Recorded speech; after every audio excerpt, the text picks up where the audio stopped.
আজ ভিডিও শুরুতেই আমার মায়ের তৈরি অনেক রকম খাবার তোমাদের সঙ্গে শেয়ার করছি।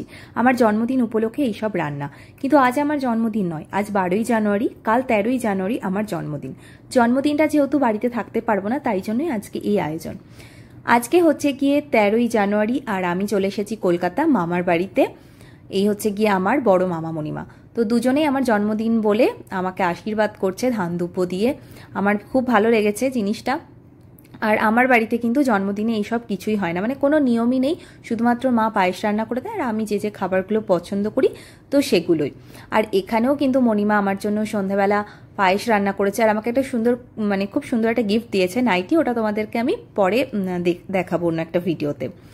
আর আজকে যেহেতু পূর্ণিমা ছিল, তো সেই জন্য এই সমস্ত প্রসাদ দারুণ লাগলো খেতে। মণিমার সিন্নিটা ভীষণ ভালো লাগে। আর দুপুরের আয়োজনটাও তোমাদেরকে নেক্সট পার্টে, মানে নেক্সট ভিডিওতে দেখাচ্ছি।